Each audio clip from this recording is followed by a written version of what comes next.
All right, welcome back to this section. In this section, basically, we're going to start talking about visual design and why it's important for education. So, by the end of this section, you'll be able to identify why visual design is so important to designing education. So, here, let's about time to get into it, and let's jump in. So, why is visual design so important to instructional design?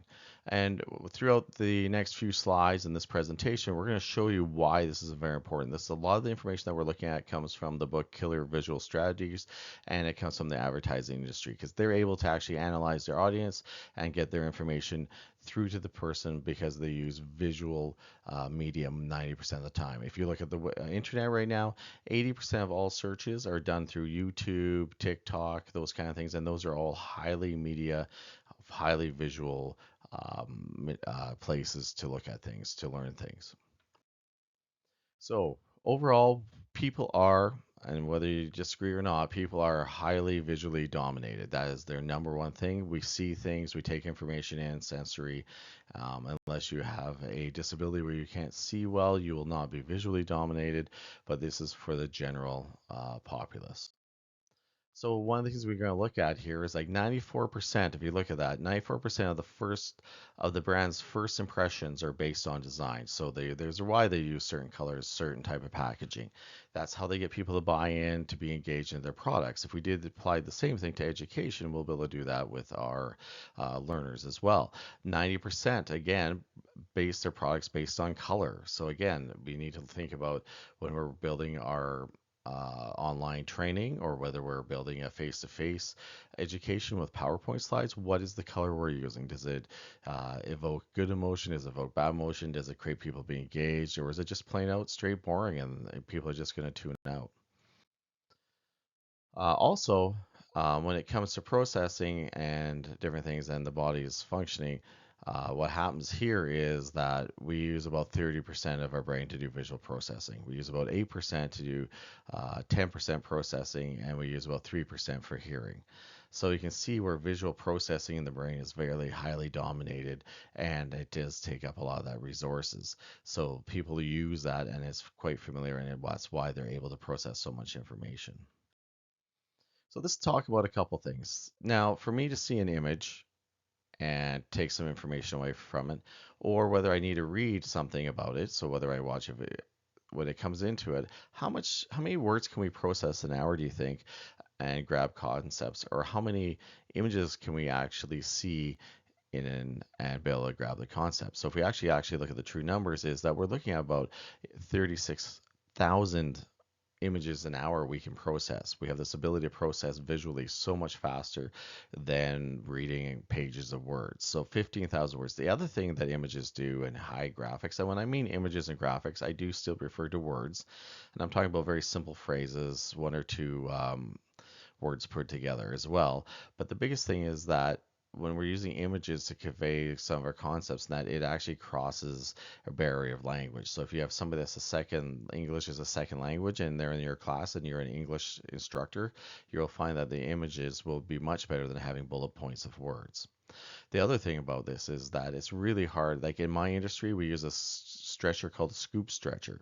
And I'm sure if you're a mechanic, it'd be much easier to show somebody pictures of how to use a piece of equipment in a mechanic shop than it is for you to read something and try to learn how. I actually have seen where we try to teach how to use a scoop stretcher by giving them words on a PowerPoint. So what we really want to do is we want to either show them a video of how that works, that. So let's talk about video next.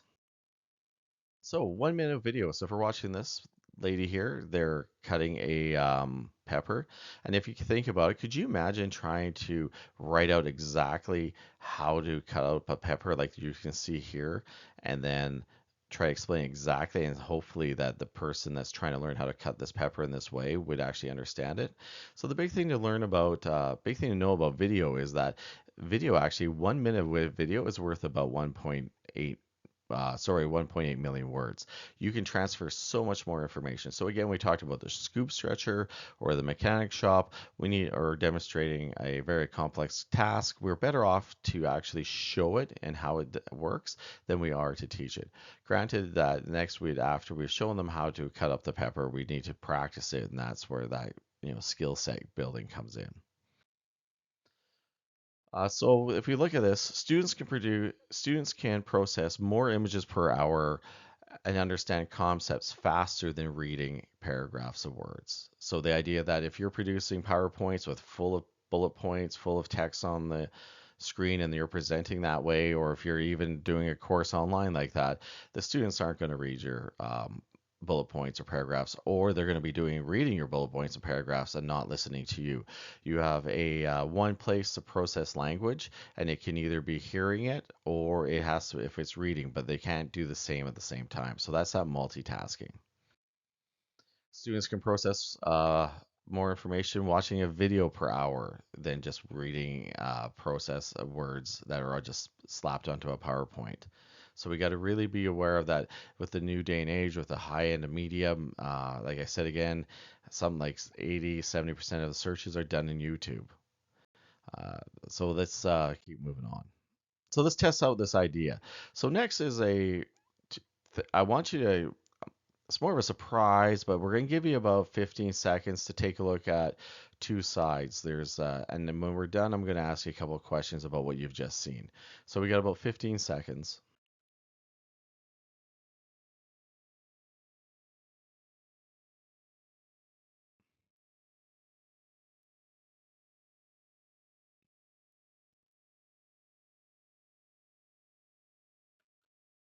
Okay, just think about it. There's two sides. There's a bunch of text on one side. There were some pictures on the other. Can you tell me which one tells the better story? Or can you actually make a story up from either side and be able to tell somebody else what the story was? And I bet $100 that when he came down to it, that it was much easier to come up with a story about a little girl with a dog. She could have been easily out walking her dog and then ran out in front of a car and she got scared and just the dog almost got hit by a car. It'd be way easier to tell a story than to figure out what the text was saying in 15 seconds. So you can see how we can transfer that information a lot faster. So if we go back and look at it, um, it's way easier to come up with a story where we have a scared girl, her dog runs out in front of the car maybe we can either make it up the car stops or actually maybe hits the dog and we can come up with a better story. But in that 15 seconds, you can't get through this text, which is actually jumbled up Davy Jones' locker coming from the Pirates of the Caribbean kind of thing. Um, to understand even those two short paragraphs, you cannot come up with a story as fast as you can as this visual representation over here. Here's another version. So I want everybody to think of a dog. So everybody thinking of a dog? So what I need to know is, did you think of one of these cute little puppies here? So did you visualize your dog at home, your friend's dog, maybe one of these dogs on thing? Is that what came to mind? Was a picture of a dog? Or did you actually go dog? D-O-G. And I can guarantee most people would have visually in their mind had a picture of a dog. So of a friend's dog, your own dog, you're probably now no longer listening to me because you're busy thinking about a dog. Very few people that actually think of see the word dog or spell it out. Usually, the people that are visually that would see the word letters dog would be people who are like people who do a lot of translating. So they have multiple languages and they're fluent in multiple languages. And sometimes what they do is they're able to flip back and forth and through language and see how it's actually written. So the idea that they would use maybe see the word dog, but majority of the people would see a picture of a dog. So again, like I said, I bet you this is what you saw was a beautiful picture of a dog. So in the rest of this course, we're going to show you how to plan learners. How to plan with a learner in mind, how to create and find content and design slides. And that'll be what we'll be taking up in the next sections. All right, we'll see you then. Oh, by the way, there are times when we do need to be able to read articles and we have to have text that we have to read through. We have to be realistic on that.